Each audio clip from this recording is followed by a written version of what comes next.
परम आनंद आज ब्रज में मनाया जा रहा है। कहने का तात्पर्य कि आज हमें समेटने की पड़ी हुई है, हम थोड़ा बांटना भी सीखें। स्मरण रखें, खाया पिया अंग लगेगा। खाया पिया, बोलिए बोलिए, अंग लगेगा। दान किया हुआ संग चलेगा और बाकी पड़ा हुआ जंग लगेगा। बात समझ में आई आपको? क्योंकि यहाँ का धन तो आपका दूसरे देश में भी नहीं चलता है, करेंसी आपको एक्सचेंज करनी पड़ती है। यहाँ के जो नोट है आप बाहर लेकर जाओ तो कहीं दिनार के रूप में चल रहा है, कहीं डॉलर के रूप में चल रहा है, कहीं पाउंड के रूप में चल रहा है। तो आपका जो भारतीय रुपया है, आपके देश का जो रुपया है, वो आप दूसरे देश में नहीं चला सकते हो।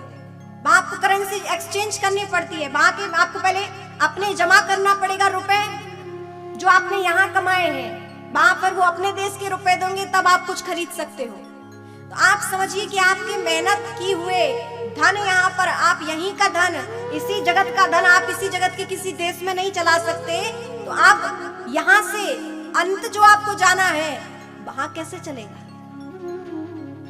इसीलिए वास्तविक जो पूंजी है उसे कमाइए, जो यहाँ भी चलेगी और यहाँ से जाने के बाद भी चलेगी, और वो है भगवान नाम। राम नाम के हीरे मोती मैं बिखराऊं गली गली, अरे ले लो रे कोई राम का प्यारा, शोर मचाऊं गली गली। ये वास्तविक हीरे मोती, ये वास्तविक धन है। जब इसकी कमाई हम कर लेते हैं तो ये धन सब जगह चलता है। इसलिए थोड़ा थोड़ा कमाने के साथ साथ उस धन का 10% दान पुण्य में, सामाजिक कार्यों में, किसी की सहायता में लगाइए। दान पुण्य का केवल यही अर्थ मत समझिए कि आप लाके भागवत जी पे चढ़ा दो या आप किसी मंदिर में दान कराओ। दान पुण्य का केवल यही अर्थ नहीं है। दान का मतलब है कि जिसको आवश्यकता है, जिसको वास्तविक उस धन की जरूरत है, यदि आप उसे दे देते हैं तो वो भी आपका दान भगवत कार्य ही माना जाएगा।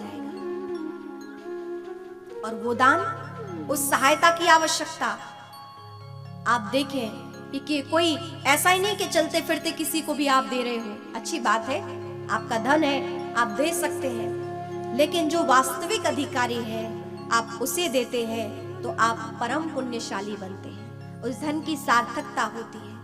और वो आपका कोई सगा संबंधी भी हो सकता है, वो आपका कोई परिवारी जन भी हो सकता है, वो कोई आपका मित्र भी हो सकता है, कोई आपका अपरिचित भी हो सकता है, जिसको आप समझो कि यहाँ धन देने से हमें कोई कमी नहीं होगी, लेकिन इसका काम बन जाएगा। धन के अलावा कोई भी वस्तु है, कोई भी चीज है, आपको लगता है हमें कमी नहीं पड़ेगी, लेकिन हम इसे दे देंगे तो इसका कार्य बन जाएगा, तो आप समझिए कि आप बहुत बड़ा पुण्य कमा रहे हैं।